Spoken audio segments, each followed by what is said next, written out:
So I haven't really laid it out what I am trying to do on this channel in my previous videos, but what I've done is read essays I have wrote. I found a lot of comfort and therapy and philosophy and writing in the last year or so, and I've built the confidence to want to share some of my ideas and hopefully engage with dialogue in dialogue with others.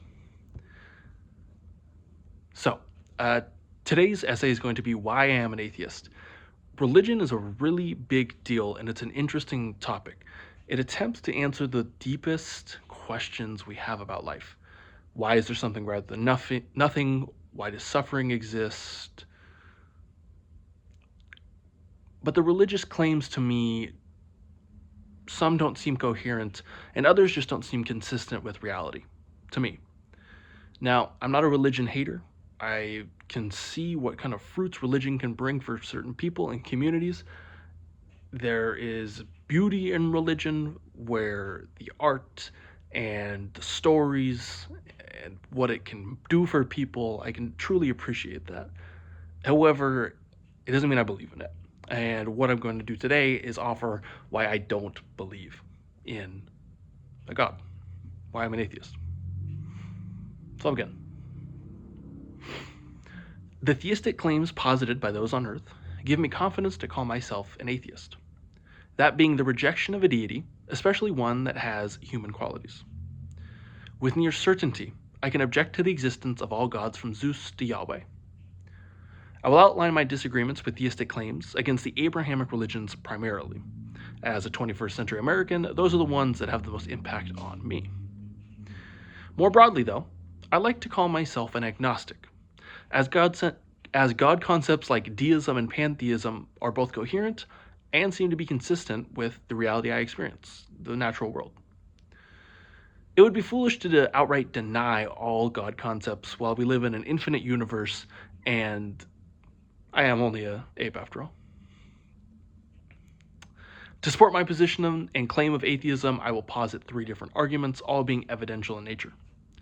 The first will be the evidential problem of suffering. I prefer to make this over the more classical, logical, or Epicurean problem of evil, as one, I don't want to engage in logical syllogisms, that's boring to me in an essay format like this that I'm sharing, and B, primarily for the problem of suffering, my background in evolutionary theory offers some strong supports. The second argument will be one of divine hiddenness and religious diversity. The third will be one that I don't have a locked down name for quite yet, but I'm toying with the name the problem of deception. We'll get to that at the very end. We'll start with number 1, the evidential problem of suffering. Instead of setting up a logical syllogism when discussing the problem of suffering, my preference lies in creating an evidential argument that will force the theist into a worldview comparison. Not only will this increase the quality of dialogue, but also make the theist engage directly with the nature of the argument and not pick apart definitions in the syllogism itself.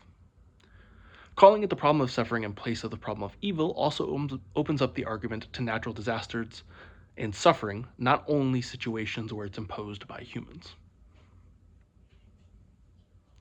The one word we ought to find before engaging in this argument is suffering. Every human has experienced suffering. In fact, it seems to me that most religions were started to address it.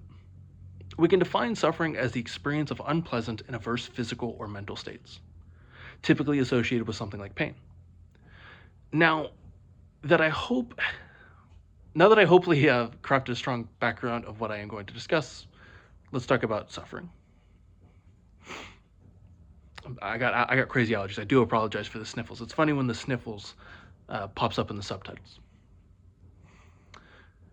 Now, trying to steelman the Christian's position, the best I can. Suffering is the result of a fallen world, which came through Adam and Eve sinning in the garden, and that brought what was called death onto the world. Right? This sin is inherited by all humans, where every human born has this original sin built into them and the propensity, and really they will sin. Now, it's the death entering the world part that we're going to look at mostly here. See, I'm going to make the problem of suffering different than trying to tap into a more emotional level where we ask, well, you know, why would a God do this? Because I don't think that's nearly as interesting. And the naturalistic argument against the death entering the world is really interesting. So, there's two different paths Christians can take to defend death having not entered the world until humans sinned. So, the first is going to be those that deny evolution outright by reading Genesis as a literal history. This means that death did not exist until the point of Adam sinning in the garden. They believe the earth is 6 to 10,000 years old. And to do this, they must deny everything we know about biology, physics, chemistry, genetics, geology, anthropology, and history. This group is laughable at best and dangerous at worst. Unfortunately, in my country, the United States of America, only 40% of adults believe humans evolved. We are the lowest out of most developed countries besides Turkey. So besides other deeply Abrahamic religious countries, we are the lowest of accepting basic science. The second group, the ones that are more intellectually honest, think Anglicans and Catholics, read Genesis as narrative to a certain extent. They accept biological evolution and natural sciences, and they read death having entered the world as non-literal, where death entering the world is spiritual death and not biological, meaning when Adam and Eve first sinned, death had been occurring up to that point, physically, biologically, but no organism had yet to have experienced or been capable of experiencing spiritual death.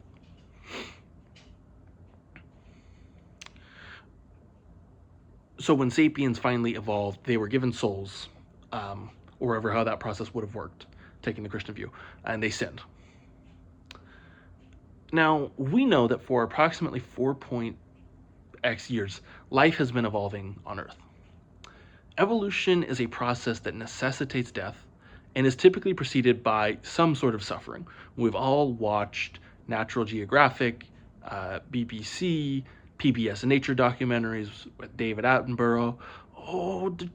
I cannot do a British accent. I'm not going to try to do a British accent. I'll work on it and maybe I'll come back with that.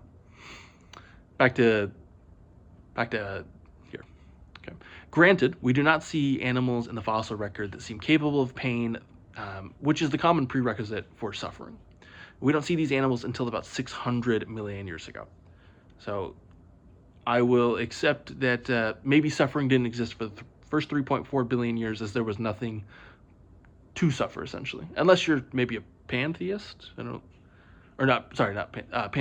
Panpsychists believe that everything is conscious, but I don't know how far they extend suffering. The question for a panpsychist. So we can at least say, according to the geological record, scientific evidence, there's been suffering, pain, for at least 600 million years. The Christian then has to defend their omnipotent creator using biological evolution as its method for bringing about organisms. If non-human animals will not be rewarded after death through salvation, then their entire existence was entirely arbitrary outside of their potential utility to produce sapiens, which in itself still does not answer the question of why such a vicious method was chosen. Evolution, again, thinking back to any nature documentary you've seen, nature is metal. It is ripping each other apart and eating it. Predation. There's no anesthetic in the wild. Things don't go well when you get bit by a cheetah or a hyena. You're going to break everything if you get bit by a hyena. I'm getting off track. I apologize. Another major issue, if not what I believe to be one of Christianity's most difficult questions to answer, is the presence of other human species in the fossil record. So again, this is kind of a twist on the problem of suffering where I'm addressing the death and pain portion of many non-human animals and, as we're going to see now, human species. So human species that lived and interbred with us. As of right now, we know of about a dozen other human species that belong to our genus, Homo. As of right now, some, like Neanderthals, lived deep social and cultural lives. They made art, they made complex tools, they even bred with us so much that a noticeable portion of Europeans have Neanderthal DNA in their genome. Are Neanderthals created in God's image? Why were they not able to sin? Yet we know they would have suffered deeply because they were, for all intents and purposes, just like us, hardly different. So does that 1% in DNA make us culpable of all actions punishable by eternal torture, while they are just treated as any other animal? Really, they're treated as almost ants if you're truly able to think about it. These were humans. If a Neanderthal was walking the street, you'd just be like, oh yeah, that guy's from Serbia. I'm not trying to offend anybody from Serbia. Just somebody with a very prominent brow ridge, a mobster of sorts, somebody in a tracksuit, somebody in an Adidas tracksuit. Okay, you think that's somebody who would wear an Adidas tracksuit everywhere he goes, right? That's just a big brow ridge. They were people. Will they be able to achieve salvation? And if not, why are they just thrown away if they were so close?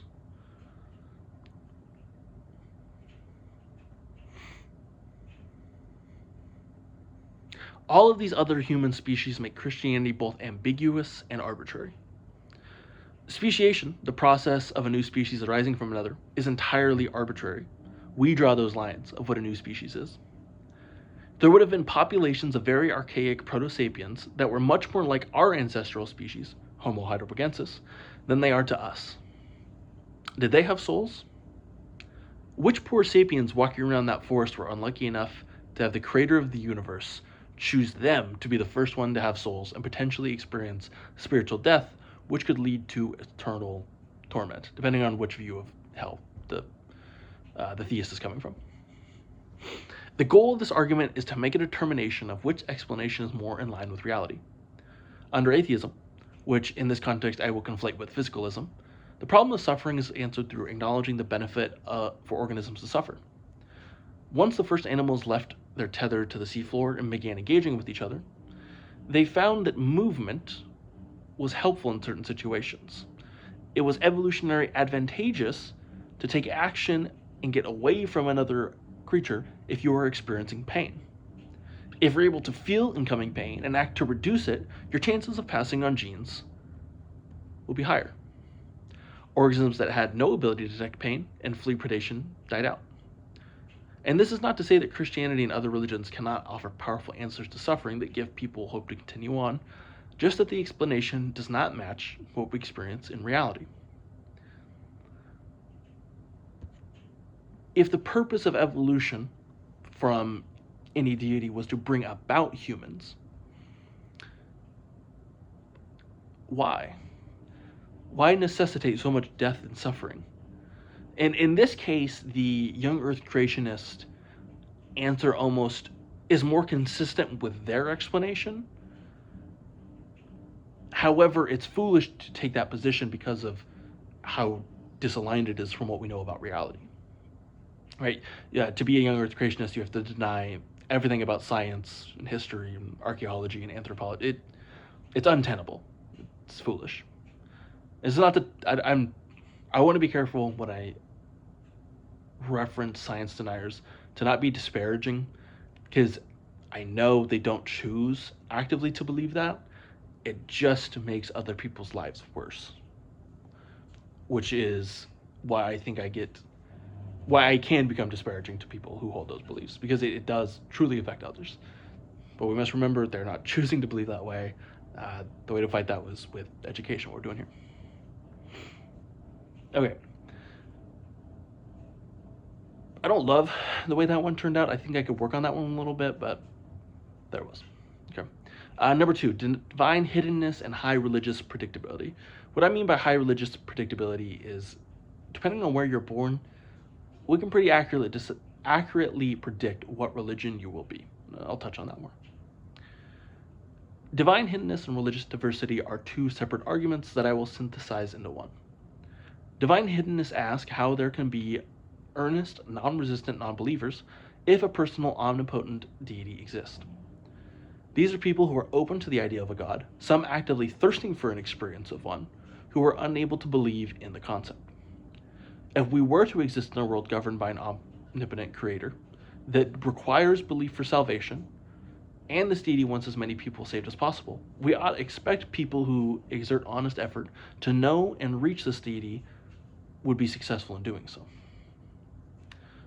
Below, I will offer my theory of belief, which will show the naturalistic explanation to this phenomena. Under the metaphysical conditions of hard determinism, our beliefs form through naturalistic means, that being that no one actively chooses what they believe in. This can be shown through simple thought experiments. Attempt to believe that 2 plus 2 does not equal 4. Could you do it? Probably not. What if I asked you to believe that elephants are pink, not the ones in the 1942 classic Dumbo? There's no doubt that you could conceive the mental image of a pink elephant, but if I took you to the African savannah and said, there's an elephant behind that tree, what color do you think it's going to be? You would not tell me pink. You wouldn't tell me pink.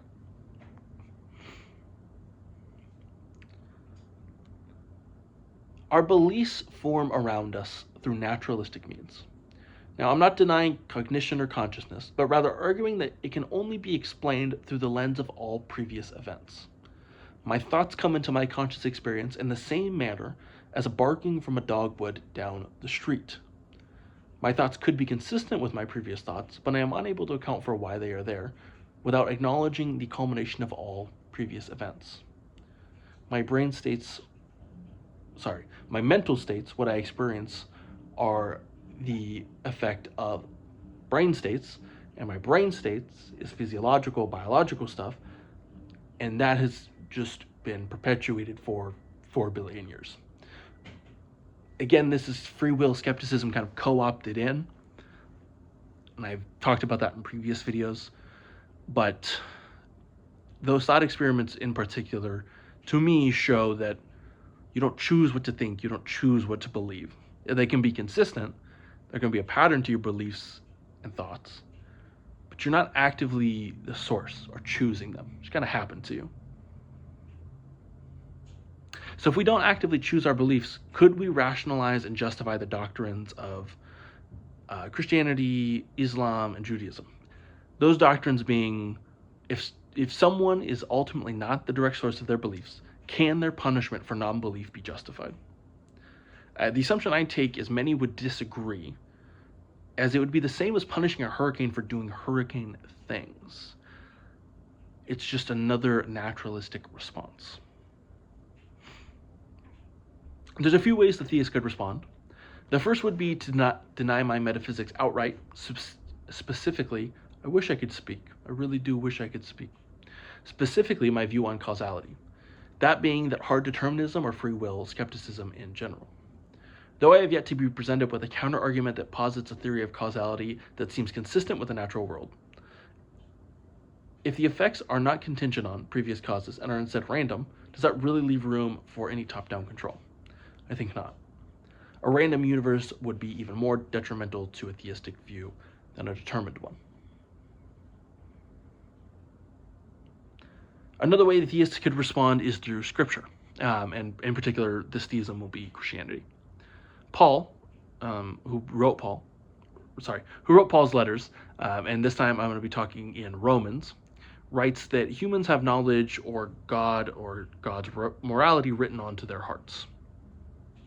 To a non-believer, this seems axiomatically incoherent and will lead me to the beef of my argument. So, your place of birth is a statistically reliable indicator to what religion you will be. If you're born in Seattle or Portland, you are likely to be some level of agnostic or New Age spiritual person. If you're born in Saudi Arabia, you're going to be a Muslim. If you're born in Thailand, you'll most likely be Buddhist. If you're born in 670 CE Rome, you're going to be a Catholic. I'm really sorry that it took me so long to get there. I wish my brain functioned like a competent adult sometimes.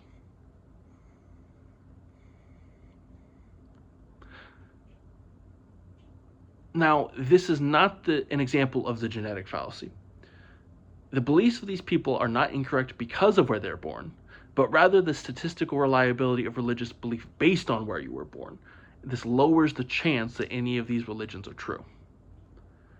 If the knowledge of God was on every human's heart, why do missionaries need to exist? If these people already know and are in what would then be active rebellion, why would you need someone to bring the scripture, translate it into a language? Can the deity only communicate through English?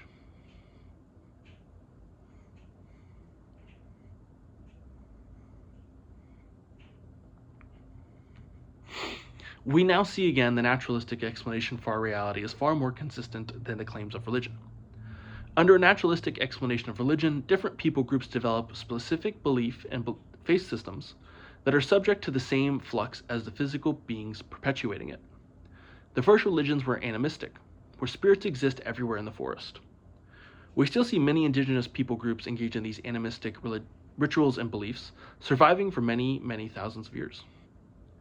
Evidence of monotheistic religions, such as Christianity, Islam, Judaism, do not occur until the Bronze Iron Age era, obviously Islam being much later in 600 CE.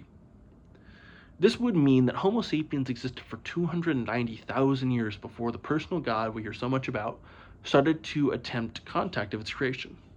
Suppose we just needed a little bit more time to cook. There also seems to be this religious evolution that occurs as human culture evolves. The 19th century pessimistic philosopher Philip Mainlander describes this phenomena in his philosophical book, The Philosophy of Redemption. Cultures will begin with the animistic religions.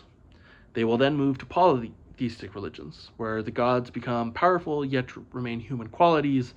Think the Greek gods who are always trying to have children with humans. From those polytheistic religions, you eventually end up with monotheistic religions, obviously if the necessary preconditions are met. This was rampant in the Middle East in the Bronze and Iron Age, where you have Yahwehism, you have Judaism, you have Zoroastrianism, you have Christianity, and you have Islam. Finally, cultures will reach deism or atheism or pantheism. The Buddhists were some of the first to do this, but it is more evident throughout the Enlightenment, where religious institutions were heavily criticized. Those that were well educated turned to these explanations based on reason and empiricism, which is undoubtedly our best way to explain and engage with the world around us. Yet again, the naturalistic explanation is both coherent and aligns more closely with reality. My third and final argument will be that of deception. The archetype of ultimate evil in the Abrahamic religions is Satan. While the exact powers and capabilities of this being are ambiguous at best, it is often posited that this being can easily deceive. Many religious folk will posit that a person's behavior that does not fit within the group's ethical guardrails is due to intervention or control from a satanic or demonic force. Cousin Jimmy is smoking pot again? If only the devil would let him go, man. Let go of Jimmy. Let go of Jimmy. He's got to get off the lettuce. If you don't let Jimmy off the lettuce, we're going to throw water on you, bro. We're going to throw water on Jimmy and make you go out of Jimmy's body if you don't make him stop smoking the lettuce. Tangent. We were never explicitly told how these forces are able to control humans. Almost identically, how we are told how our puny human cognition is unable to understand the primary deity's methods and reasons. Here is where my argument lies. How can a religious person accurately differentiate between a good supernatural force working on them versus an evil supernatural force working on them? And this can be applied more broadly than just on the individual level. Recently, I listened to a debate between a Mormon and a Catholic, where the Catholic apologist accused Mormonism of potentially being spawned from demonic forces. He was essentially saying that Joseph Smith, the creator of Mormonism, who said he just walked into the woods and found gold plates with the secret language on them, but he could only read the gold plates if he looked at it in a hat. It's the only time he could look at it, but no one else could look at the hat and read them. Only he could read them. But then he lost the plates and he couldn't find them again.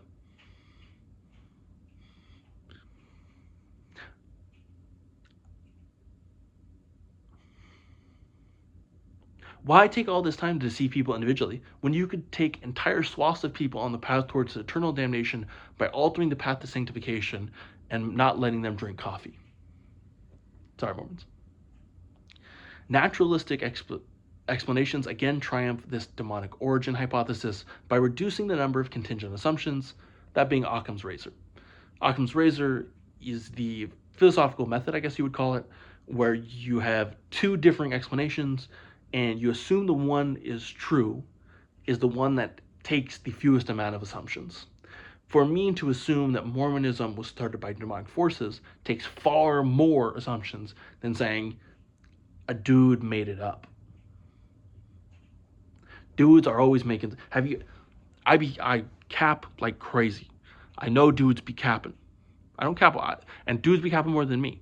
If you watch Temptation Island, you know that they be capping crazy on that island. Tangent. Until the theists can create a comprehensive system for accurately determining which side of the battle is engaging in their supernatural powers, no justification can be given for attributed claims of intervention.